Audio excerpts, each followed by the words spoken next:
question is for Josh, Sean, Anthony, and Shuvi.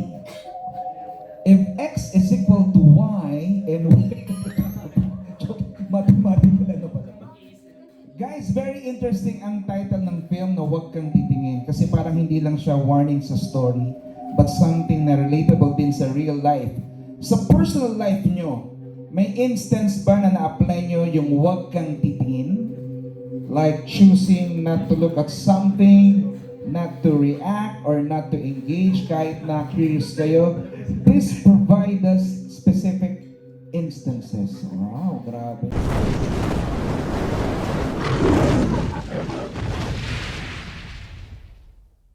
Ayan na. So si Josh muna, Josh. Sean? Thank you for that wonderful question.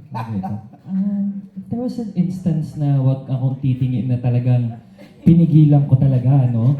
Naaalala ko dati nung mga childhood memories ko, nung bata Honest pa dapat ako. honest. Oh, honest. Honest to, promise. Oo, kasi science school, pare. Science high school ako eh. So, alam mo yun, mahirap talaga. Mahirap yung pag-aaral ko. Kaya ang pinaka-nahirapan ako na wag kang titingin ay yung test paper nung katabi ko. Oo. So, ibig sabihin yung huwag kang mangopya. Yes. Mahal. Yun ang bilid sa amin. Wag kang titingin. Oo. At tumingin ako. Yun lang. Ha? Maganda naman ang kinalabasan. Na-perfect ko naman. At ayun, maraming salamat. Oo, maraming salamat sa hindi pagtingin. Ayan. Josh? Okay lang. Nag-iisip din ako ng sagot eh. Pero huwag kang titingin. Hindi, since he said about school, meron din ako. Sa school naman yun sa UK when I was in college. Meron kaming exam nito, pero during lockdown. So, syempre, yung exam, nandun na sa school. Yung school na yung gumawa. Hindi galing sa government or anything. So, one time I was with my mate, naglalakad kami sa... Pagkatapos ng class, nadaanan ko nandun yung exam papers namin. Kinabukasan yung exam namin, but I saw the actual exam. Hindi ko tinignan, syempre, para maging honest sa iba, and I didn't want to have an upper hand sa mga kaklase ko. So, parang ganun din, hindi ako nang opya, so hindi ko tinignan yung exam papers kahit na it was right in front of me. So, yeah. Wow. Josh, we have a follow-up question. Na-apply mo ba sa buhay mo na huwag kang titingin kay Kira? At Kira, ikaw ba ay hindi rin tumingin kay Josh? Parang layo.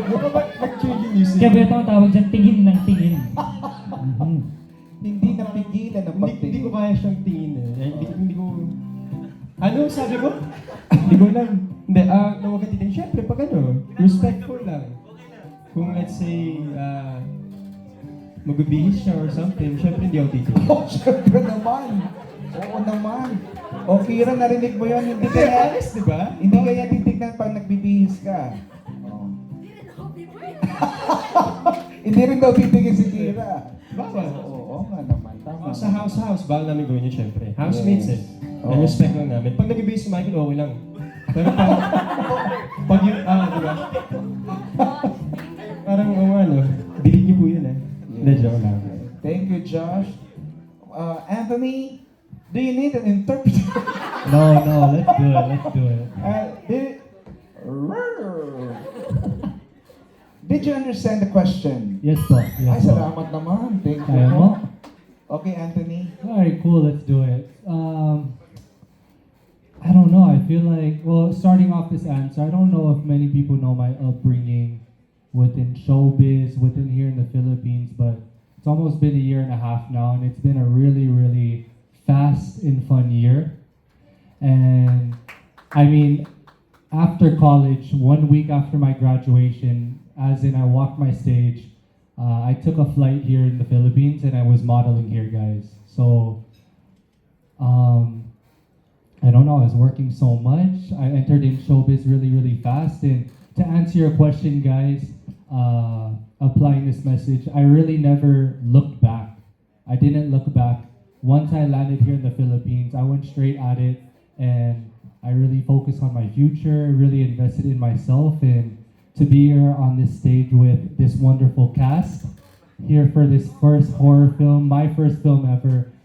It's truly a blessing, so I definitely recommend for any of you guys that are chasing your dreams to never look back, guys. Wow, very well said, Anthony.